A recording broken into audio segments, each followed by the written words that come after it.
6 जून 1674 रोजी रायगडावर छत्रपती शिवाजी महाराजांचा राज्याभिषेक झाला आणि खऱ्या अर्थानं या तमाम भारतामध्ये एक नवा स्वातंत्र्य दिन साजरा करण्यात आला। कष्टकरी शेतकरी सामान्यांचं राज्य या ठिकाणी उभं राहिलं।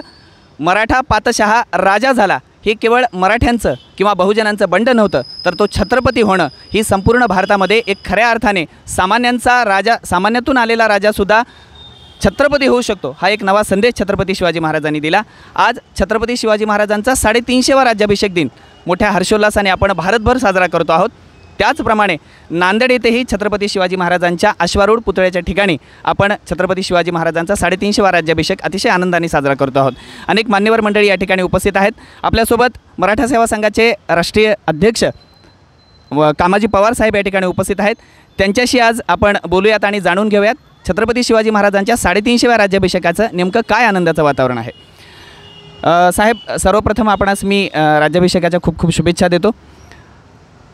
गेल्या 350 वर्षामध्ये भारतभरामध्ये छत्रपती शिवाजी महाराजांचा राज्याभिषेक खूप मोठ्या प्रमाणामध्ये साजरा करण्यात आला। दिवसेंदिवस तो आनंद वाढतो आहे, वृद्धिंगत होतो आहे। छत्रपती शिवाजी महाराजांनी राज्याभिषेक केला म्हणजे इतर राजांसारखं स्वतः राजा होऊन जनतेवर अन्याय करणे किंवा राज्य उपभोगणे हा छत्रपती शिवाजी महाराजांचा इच्छा निश्चितच ती नव्हती।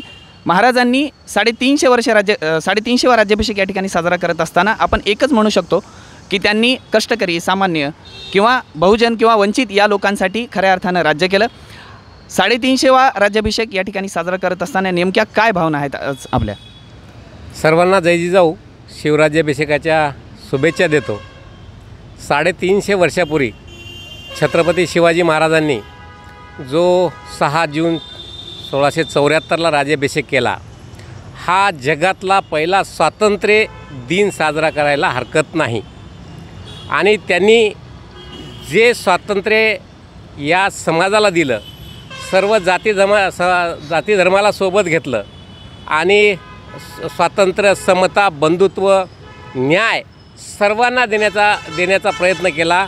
तो छत्रपती शिवाजी महाराजांनी दुसरा राज्याभिषेक केला, तो अब्राह्मणिक होता 24 सप्टेंबरला आणि तो राज्याभिषेकसुद्धा सर्वात महत्त्वाचा राज्याभिषेक मानला जातो। त्यांच्या राज्यांची दिशा कोणती असेल हे त्यांनी 24 सप्टेंबरला दाखवून दिलं आणि ते राज्य कोणासाठी असेल। खरं तर शिवाजी महाराजांनी 350 वर्षाचे शेतकऱ्यासाठी, बहुजनांसाठी, गरिबांसाठी, सर्व जाती धर्मासाठी समान न्याय देण्याचं काम केलं। तो समतावादी राजा होता, स्वातंत्र्यवादी राजा होता, तो न्यायवादी राजा होता, तो प्रजाहितरक्षक राजा होता, तो बहुजन प्रतिपालक राजा होता। त्यांनी त्यांच्या राज्यामध्ये महिलांना संधी आणि स्वातंत्र्य दिलं, महिलांना न्याय दिला, महिलांना संरक्षण दिलं। त्यांनी शेतकऱ्यांना न्याय देण्याचा प्रयत्न केला। त्यांनी शेतकऱ्याकडं एक वेगळ्या दृष्टिकोनात बघलं, शेतकऱ्यांना पुढे आणण्याचा, शेतकऱ्यांना बियाणं, बैल जोडी हे देण्याचा। त्यामुळे त्यावेळेस एकाही शेतकऱ्यानं आत्महत्या केलेली नाही। याचं कारणच ते आहे की शिवाजी महाराजांचा सपोर्ट शेतकऱ्यांसाठी होता। शिवाजी महाराजांनी दुसरं एक काम केलं, शिवाजी महाराजांच्या सैन्यामध्ये खरं म्हटलं तर सगळे धर्माचे लोक होते, त्याच्यामध्ये 33% मुस्लिम होते, अंगरक्षक 33% होते, 30% अंगरक्षक शिवाजी महाराज होते।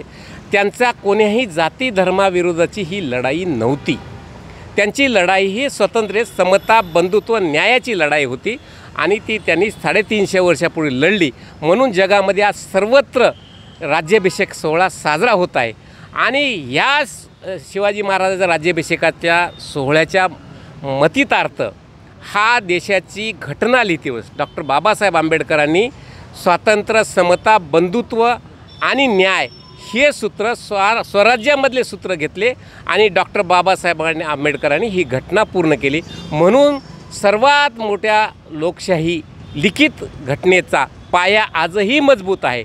अनेक शक्ती ह्या पाया मजबूत राहू नये याचे प्रयत्न करत आहेत, पण ते शिवाजी महाराजांच्या स्वराज्यापासून सुरू झालेल्या डॉक्टर बाबासाहेब आंबेडकरांनी घटनेमध्ये समाविष्ट केलेल्या या धोरणामुळे आजही भारताची घटना भक्कम आहे असं मला वाटतं। धन्यवाद साहेब। हे होते मराठा सेवा संघाचे राष्ट्रीय अध्यक्ष कामाजी पवार साहेब। त्यांच्याकडून आज शिवराज्याभिषेक दिनाच्या दिवशी नेमक्या काय भावना आहे आपण जाणून घेतल्यात। अनेक मान्यवरांच्या भावना आज आपण या ठिकाणी जाणून घेतो आहोत। थेट आपण बोलतो आहोत छत्रपती शिवाजी महाराजांच्या अश्वारूढ पुतळ्यावरून आणि नांदेडच्या मध्यवर्ती ठिकाणी तो वसलेला आहे।